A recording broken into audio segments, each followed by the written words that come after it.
And I'm Alysa Clay. I'm the author of a project called Charlie's Adventures in Learning. This is a series of books geared towards getting children involved and interested in the environment. So I wrote The Tree in the Middle of the City, as well as what we have here, I See a Bee. Excited. Well, I'm her illustrator, and I'm so honored and excited to be a part of this project. It's a great series centered around helping young girls of color understand their environment and introduces them to science in ways that may not have traditionally been offered. It introduces them to science in ways that may not have been traditionally offered in their communities, and I think it's a really important message to get out to young girls. So I am enthralled, super excited to be a part of this. Yep. So let's start our discussion.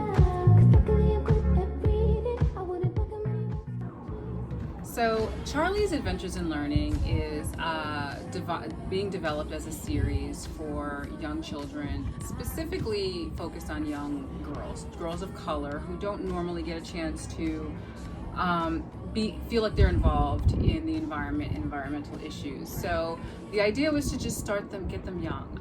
The books in the series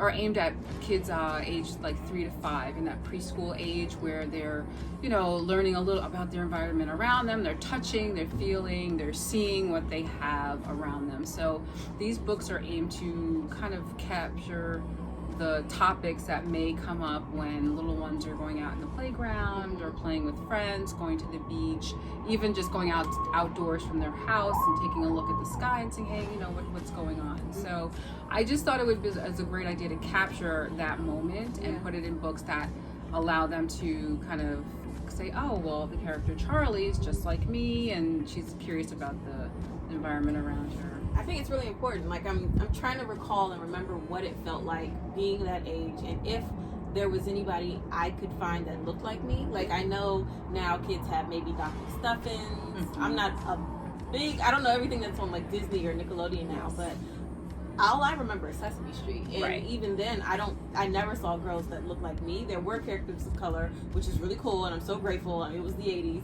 but how long did it take for that to even be a thing? So I mean, for you, did you see anything when you were younger? No, I'm I hate to age myself, but I'm in the generation before you. So I'm in the 70s. I mean, it was pretty much Sesame Street, Electric Company, and that was pretty much it. So I mean, I see the progression, and this is an opportunity for us to be part of that progression. So that's exciting. Yeah, and I think it's necessary. Like I don't feel like well, I will say, I do think that there are so many people who are dedicated to creating content for young viewers and children of color, and I'm excited to be a part of that new wave. My hope is that this is something that doesn't just start, but that it continues and becomes normal in the future. Because I hate when we get these movements and we get so excited about it, and then 5 years later we completely forget about what's going on. That's a good point. Yeah, it's almost like a trend or a hot topic, and then, like you said, it's forgotten. So I'm hoping that what we're seeing now and what we're adding to that is just the way forward. It's like the new normal. Like this is how we do things now. So and I think it's cool that it's in book form and not digital, because I think it's easy to get things lost in digital form. Like books can be passed down generation to generation. Even if you forget about it at 3 years old, you can clean up your house, and 20 years later, oh my gosh, look, there's a book and there's someone that looks like me. So that's an excellent point. Yeah. I think that's really cool. Yeah, that's cool. I mean, hopefully we'll be the next, Dr. Seuss, because I still have those books. Yeah. And the libraries and everything. Exactly. Yeah. So hopefully, we're definitely looking forward to the future, and we want to be part of it. So that's definitely what we're looking for. Kill the lights, so baby, close your eyes. Something I came, from my background. I'm a science major in college. Actually, was headed to be a doctor. Life happens. You fall into things that are very interesting in environmental health, and just environmental science became my thing. And from there went into the government, of course. And that's your goal at the time, is you work in the government and start your career from there. So I'm at the point where you've kind of reached that pinnacle of what you've wanted to do work-wise, career-wise. So it's kind of one of those what's next? Writing. Yeah. So now that you want to write, what do you write about? Right. why not children's books? What a great way to kind of marry the background of science with reaching out to children. Yeah. Some of the work that I've done in the past was actually to do public health and public speaking, and our audience were children. So it just kind of was a natural fit to then create the series, Children's Adventures in Learning, and then just have start out with these first 2 books, specifically The Tree in the Middle of the City. That pretty much came out about, I pass a tree by every day walking to work, and it's like, what's going on here, and it just kind of developed. Every day was an idea, and then from there we come with ICB, just due to the fact that what's going on with us now, pollination, pollinators, that's a big issue. Why, not to indoctrinate children, but to kind of give them an idea of the world around them. It matters. Like, they literally are in charge of it next, so you should know how it works. Exactly. So that's where the ideas came from, and just started writing, and then I started talking to friends and saying, I need an illustrator. I need someone to put this idea and what's on paper bring it to life, bring it to color. And then that's where I met you.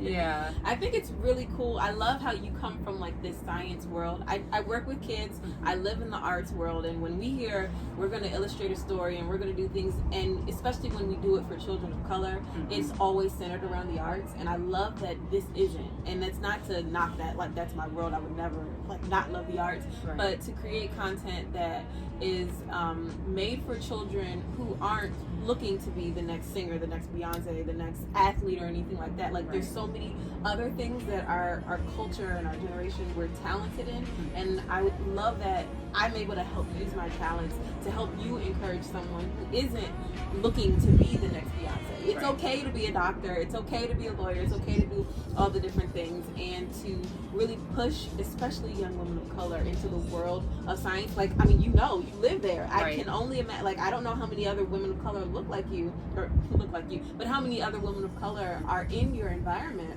But I can only imagine it may not be as much as we would have hoped, and especially when you consider like all the contributions people of color have to like America, like how much did we do to help build it, like all the different contributions.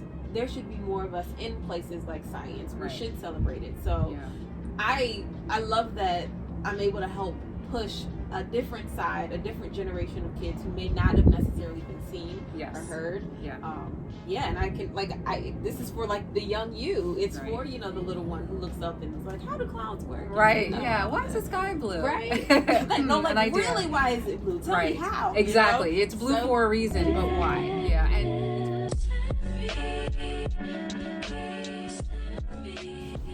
And I'm Paula Murrain, author of ICB and Tree in the Middle of the City, which is part of an ongoing series called Charlie's Adventures in Learning. I'm Alysa Clay, I'm the illustrator, and I'm super excited about this series. Tell us where we can find the book. Sure. So they're going to be distributed through bookbaby.com. They're the major publisher and distributor. Also through my personal website, which is paulamurrain.com. And then I have the IG page, which is pmrights_2010. Questions and book sales can be fielded through between the website as well as the IG site.